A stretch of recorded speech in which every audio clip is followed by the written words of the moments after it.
Hello, everybody. Hope you're having a great morning, afternoon, or evening, depending what part of the world you're in. My name is Ernie Delgado, and thank you for attending our webinar, 5 Things You Need to Do Now if you're planning on doing technology next school year. Now, when I started doing working with schools and working in this field over 23 years ago, things were a little different. I started out as a computer teacher working with students between 3 and 15 years old. And some things I learned then are still relevant today. But I will tell you, after all these years, I've helped hundreds, if not thousands, of schools at this point develop technology plans and all sorts of different arrangements. And what I have found is that there are some, what I like to call ultimate truths, things that you just can't get around. They need to happen. The good news for you is if you're planning on updating your technology next school year, or maybe just starting your technology plan, now is a perfect time to start thinking about what are some of the critical factors that you could prepare for now that will make your life a lot easier next school year. So with that said, let's get in what those 5 things are. I'm going to give you a little knowledge, a little information that I've found over the years that I think will make your life a little easier. Before we get into the 5 things, let's talk about a couple trends that are happening right now. The reasons why this is becoming a very important issue and why we're having this conversation today. Some of you have joined me before. Maybe some of these ideas are you've heard before, but stick with me. We get into some fresh stuff as well today. But one of the things that we've noticed that's happened recently, there's the fact that technology is exploding in the homes of our students. Now, the fact that our kids are using technology more is not the big news, but what's interesting to note is that the fastest growing group of users are adults, ages 36 to 65. Now, why is that important to us here in this conversation? Well, what I have learned over the last 23 years or so, the bottleneck has always been, and even today still to a certain extent, the bottleneck has been teachers and getting teachers comfortable, all up to speed with technology and using it effectively. We're not expecting them to be computer whizzes, but understanding the tool is important.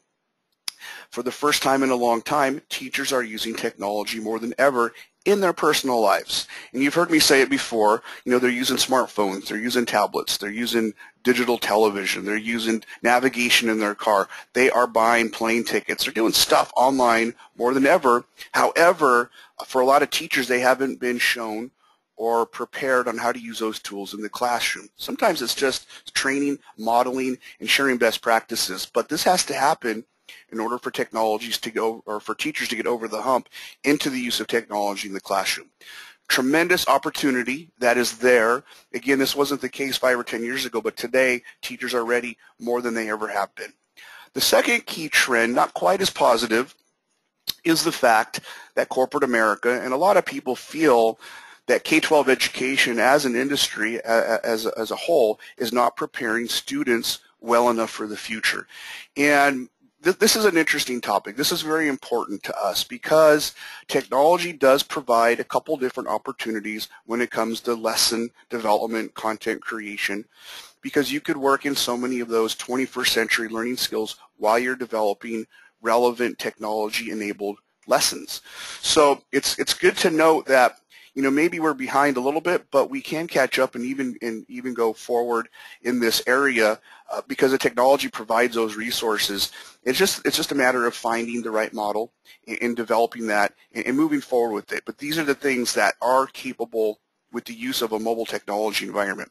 And the third thing, I think the reason why a lot of you are here, there is slowly becoming a case to be made that a technology device for every student will make sense. Now today it's pretty costly. To do that, it's the premium approach to learning right now.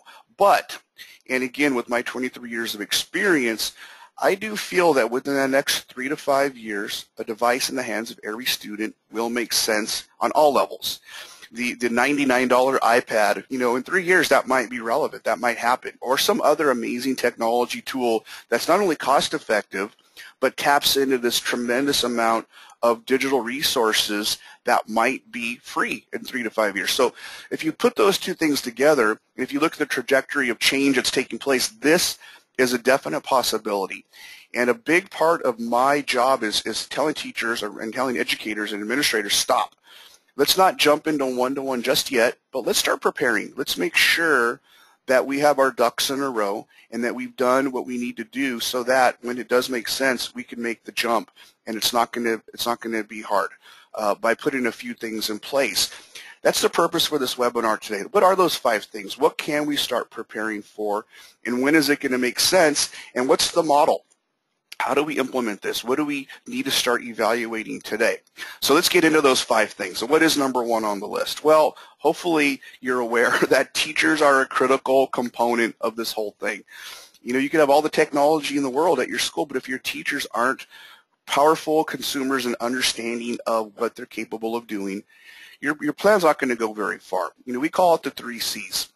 Confidence, competence, content. If your teachers don't have confidence, if they're not competent and know what the tools are and how to use them, and if they don't have content, that last mile in education, that moment of truth when the technology and the curriculum meet, well, you're not going to get as much of a benefit out of the technology as you can. So we want you to be sure, and again, we have time because we're talking about next year. Make sure you're planning and scheduling time for an assessment to make sure your teachers know, or you know, what they know about technology, what they don't know about technology. Maybe it's something you could do over the summer, or maybe it's something you do at the end of this year so you have data to prepare for next year. But find out what your teachers know, schedule that, and then schedule meaningful opportunities for meaningful and ongoing professional development. A one-day in-service is not going to do the job. We recommend a 30-hour approach. I mean, we have a program, it's 10 3-hour modules that happen over a school year. You're going to need to find time to schedule this. It's either after school, you might have to pay teachers for that. It might be during school and you get subs. You might be one of those districts or schools that's fortunate enough to have an early release day. You already have some professional development days scheduled. You're probably going to need more. But this is an important time in the history of the classroom. Things are changing. Our industry is being disrupted, and we need to make sure that our teachers are caught up, and that means we need to train them. Number 1, very important. Let's talk about teachers for a second. I mentioned that they're using technology more than ever. You can't argue with the data that's out there. They're using technology tools like never before. We also know that most classrooms in America have access to technology with an internet connection, and I mention that because 5-10 years ago, that was the problem. Access, no longer a problem. We have computers.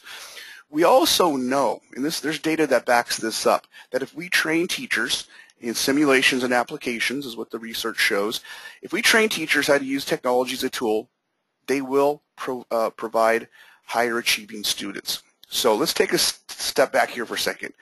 We know that teachers are using technology. We know they have access to technology, and we know if we train them, they're going to provide higher achieving students. Okay, why haven't we figured this out? Why is it that if we went to 100 different schools, we would see 100 different technology environments? Well, it's interesting, isn't it? And what we have found is that there's not a clear model, and this is where we want to kind of give you our input. The swim grid approach, school-wide integration model, is a model that helps you identify over a timeline what needs to happen to prepare teachers. It's critical, and the swim grid revolves around that area that I mentioned is very important. The 3 C's, confidence, competence, and content. So as you're planning your technology integration, and I actually wanted to do a quick poll. Have a look at the screen and answer that when you can. But, what are we preparing for? Is it a mobile cart environment? Have you already done this? Are you already in that environment? What is it? What are the tools and skills that teachers need to be productive? Confidence, that comes from training. Competence comes from modeling and learning best practices, and then content is that moment of truth. And I'm going to close the poll. So about 40% of you said yes, and 60% of you said no. So that's an interesting, we're headed in that direction. It's something that people have decided is important. So what do our teachers think? Well, how do they feel about it? Well, this is actually very current research from the beginning of this year from Edudemic. This was very interesting when I read it. Most teachers agree that technology is essential in that it increases student engagement. They're all on board. They get this technology thing. They're not going to argue with you anymore. It's become easier. It's become, more relevant, and they're using it more than ever. However, the next step down in the question was, okay, you think it's great. Are you actually using technology effectively? And most of them say no. They don't have the resources, they don't have the time, they're not using digital curriculum of any sort. So that's an interesting point. And even more interesting is that small percentage of teachers that are using technology that they feel effectively at a high level, they're spending way too much time to get to that point. They're spending way too much time researching and developing lessons. So something to take away as you are developing your plan, you need to figure out how do we give them relevant content without just spending too much time. This will become a bigger and bigger issue over time as you become more successful with technology. And another piece that's going to kind of lend itself into this next part, number 2 on the list, you need to start preparing your kids and making sure they have basic skills. A foundation is important. Any of you that have built anything, you know that if you don't have a strong foundation, it's going to be wobbly at the top. You need to be sure that kids have a strong understanding of the major tools. Now, the students think they know it all, but they don't. Do they understand how to properly research? Do they know how to properly cite and write papers and reports? Do they know how to access information and sort it with a spreadsheet or a database? Do they understand how to use the different search tools that will help them get exactly the right information they need? And, all the different things, how do you edit a document? These are all important basic skills that at some point you need to start. Now, we feel this stuff should start in kindergarten. We start reading in kindergarten. We start math in kindergarten, counting bears. Then we're adding bears. And then eventually we're doing geometry or algebra in 7th or 8th grade. The same approach should be taken with technology. Start spreadsheets in kindergarten. Rows and columns. Kids understand hopscotch. We can help you figure out how to do that because the students are becoming more and more technology ready. My 2-year-old, he'll take out the iPad. He'll flip through. He'll find his movie. He'll watch it. He'll stop it. He'll play his game. He'll come back to a different movie. He doesn't need my help. All I do is have to put the password in. I don't give him the password yet. that would be expensive. But the kids are very friendly, as you know, in native philosophy. So let's talk about students for a second. They're using it. They're using it younger and younger. 5 years ago, the research showed that students were accessing technology up to 8.5 hours per day. And today, that number has jumped up to 10 hours and 45 minutes. And I know what you're saying. That's ridiculous. It's way too much time. Well, hold on for a second, because I did the research. I drilled down. And what's happening is students are multitasking. They're doing lots of things at the same time. They're texting their buddy. They're watching a movie. They're listening to music. They're playing a video game concurrently. So they're very ready and capable of complex learning environments. We need to catch up with them. It is the easy part of the equation, but you need to make sure they have the foundation because we need to, as stewards, we need to be aware of where we're sending our students. And again, this is an interesting thing that's happening.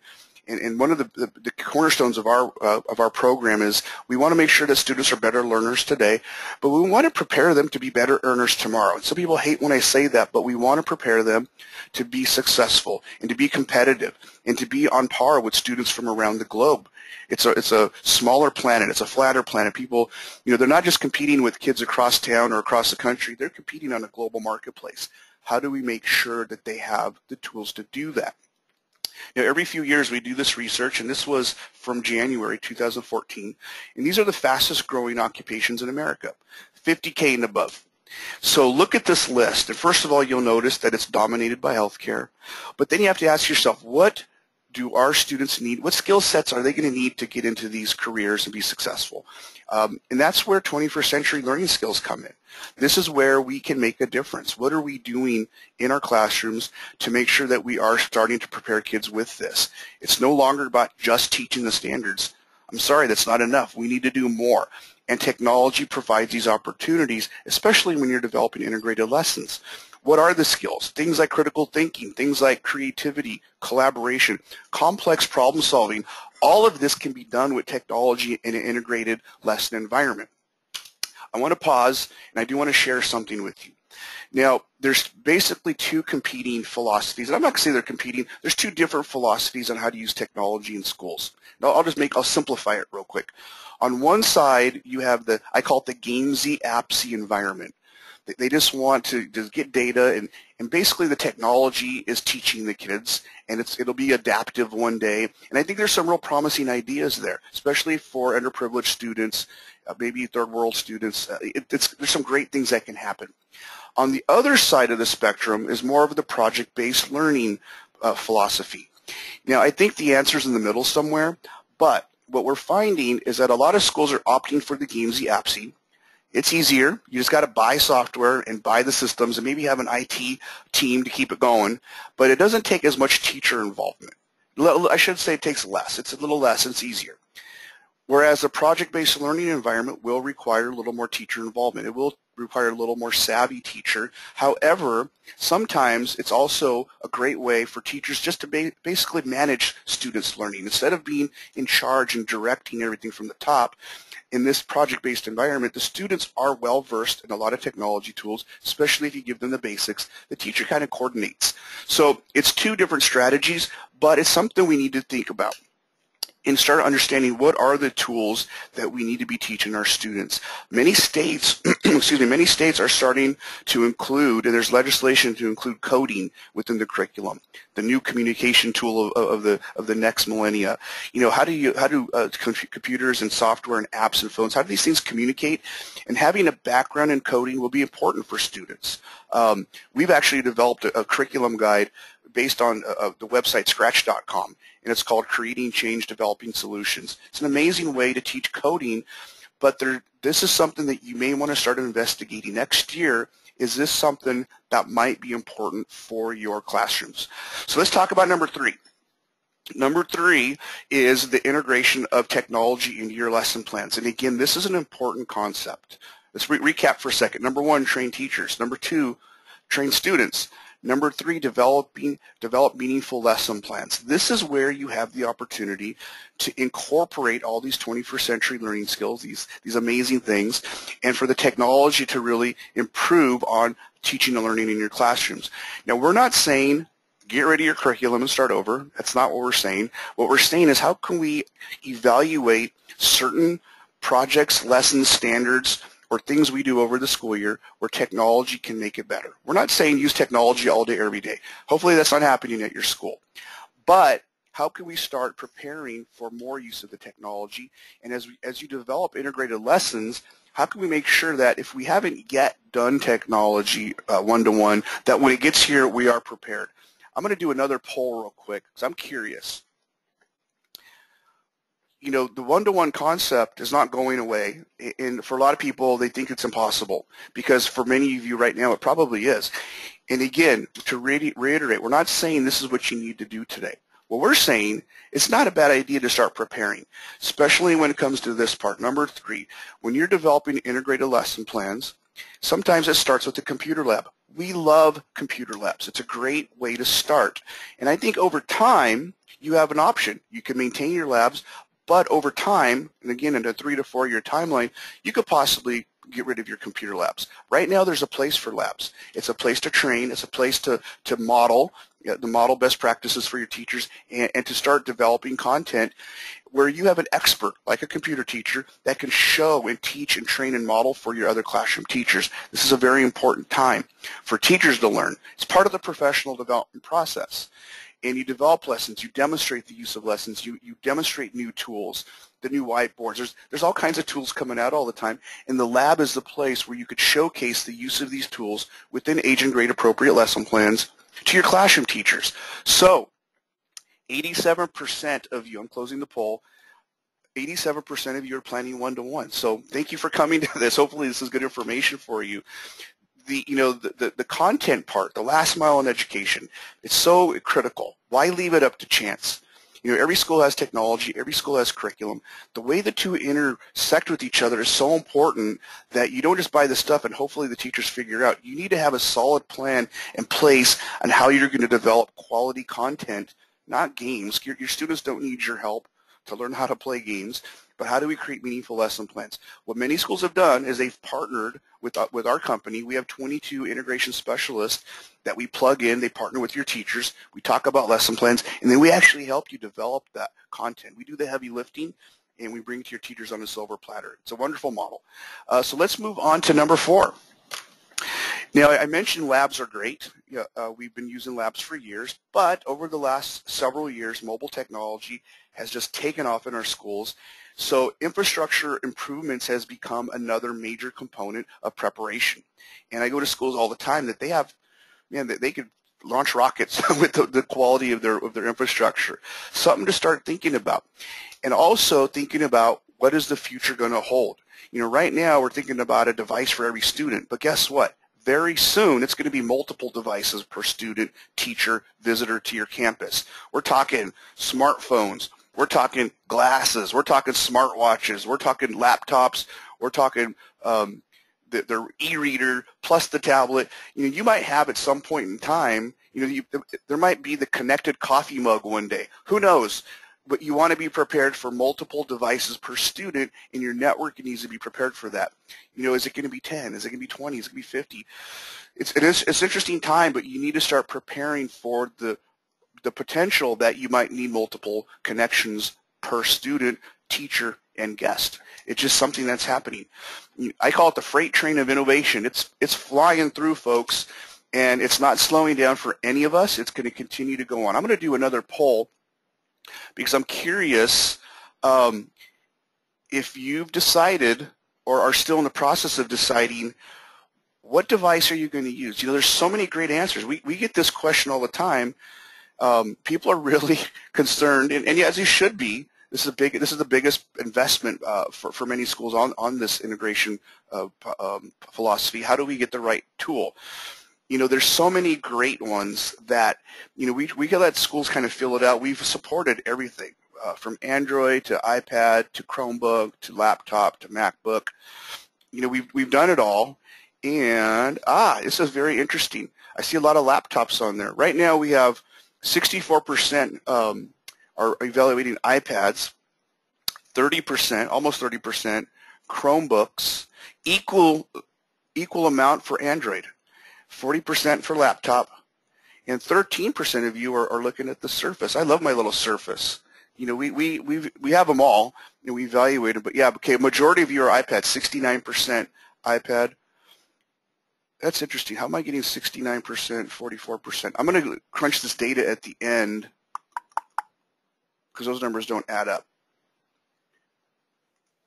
But a majority of you are doing iPad, second is laptop, third is Android, and fourth is Chromebook. Interesting, very interesting.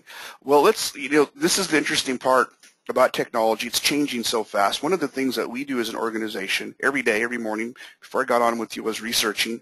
We read dozens of websites, blogs, newsletters, keeping our finger on the pulse. And every day I learn a great idea that teachers should know about. So the objective of this whole thing is that you should have a systematic plan in place so all these great ideas trickle down into your classrooms at the right time. And that's a challenge. We have a challenging time keeping up with all the change. How do you keep up with the change? Most of you were given an invitation to the K-12 Daily Dose, and that is where we publish all of our findings, all the great ideas that we hear about, great articles, great blog posts, great research tips. Go into that.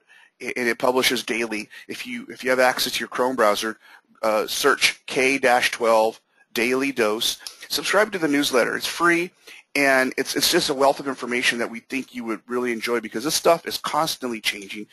You need to be researching. And at the end of the day, someone needs to be responsible to make sure nothing falls through the cracks. We call it a project manager. It might be a technology coordinator at your school. I'm not sure. But you need a plan. You need to develop a plan that's flexible, first of all. It needs to have, we consider 4 years to be the timeline. Yeah, in some cases it might take 4 years for you to reach your goals with technology, but so many things happen over time. One day in service is not your answer, but you want to have someone that's going to monitor the success or lack of success. You want to have someone that's going to assess the validity of the things that you're doing, and you want someone that's going to be able to manage and modify, someone who's experienced in education and someone who's experienced with technology and understands teachers and curriculum. This is a very unique person, and this is a service we provide. We partner with you. Usually what happens, we identify someone from your school who comes to our training in the summer. We support them. We take them under our wing, and they partner with the project manager. And this is how we're able to support hundreds of schools around the country. We have our team of project managers, integration specialists, professional developers, IT support people here in Southern California. Then you have a person at your school that we liaison with and we're in contact with daily or weekly, however often we need to, and they come back to training every year. So it's a nice model that gives you all of this. and gives you some support, some curriculum pieces of the puzzle for your person. And at the end of the day, it comes down to planning. You need to have a solid plan in place that embraces all of these things. You know, I keep mentioning that the swim grid. Let me show you what that looks like. It's a five-part planning methodology. And I'm not going to say it's a technology plan because it's not a technology plan per se. It's just a methodology. It's a framework to get you started, and it covers training teachers. It covers training students. It covers your curriculum and integration support, infrastructure. And usually what we do is we help you, guide you through that process, and we help you identify local vendors to handle the heavy lifting there. And the project management. And it's a 4-year timeline where we handle the assessments.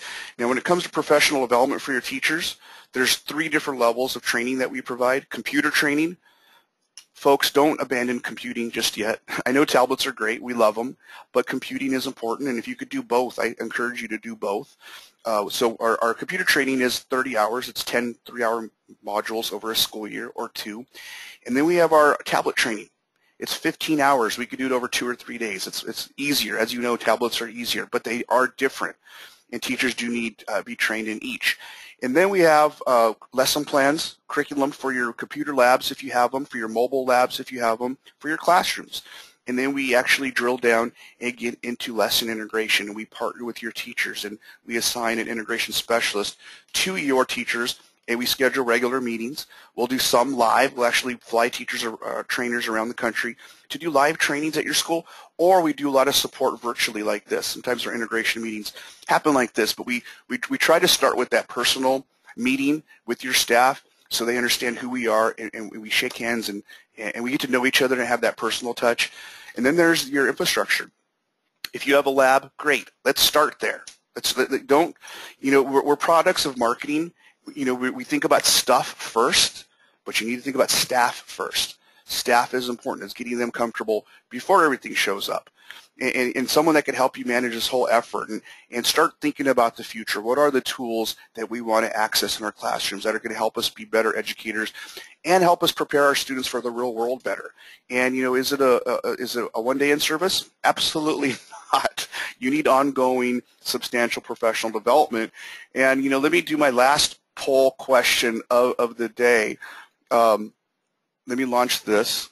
And you know, hopefully I've drilled into your minds how important this is. You know, you have all these great ideas that you want in your classrooms, and some of your teachers are doing this on their own. You know, there's those rock star teachers out there that have done this and are doing it, but I'll bet you they're spending way too much time. You know, this integration partnership for your low-level teachers that don't have the ability, you know, we're an answer to prayer. We do the heavy lifting for them, and we give them quality content. For your rockstar teachers, well, now they have someone to delegate to, that someone can do that on their behalf. And so we meet both levels, and you have a consistent level of quality projects. It's rare that I get 100%, but I have 100% folks on the professional development question. Thank you.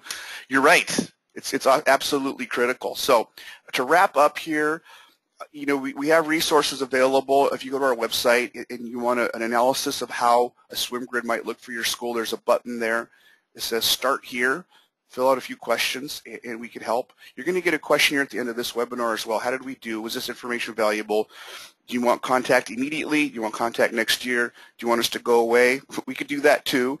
And there's also a case study you may want to download. If you look at that button where it says Chromebooks in schools, one of our partner schools chose Chromebooks and having phenomenal results. There's a great video reproduced talking about the program. It's really upbeat. And if you're looking for something to show your teaching staff to kind of get them to understand, or your board or a committee of some sort, show them that video. It's short. It's, I think, 4 minutes. But it's uplifting, and this is achievable for everybody. You know, there's so many more things I want to tell you, but I wanted to get to those 5 things. If you start thinking about these things now and prepare yourself for next school year, you're going to be in the right place at the right time. So I appreciate it.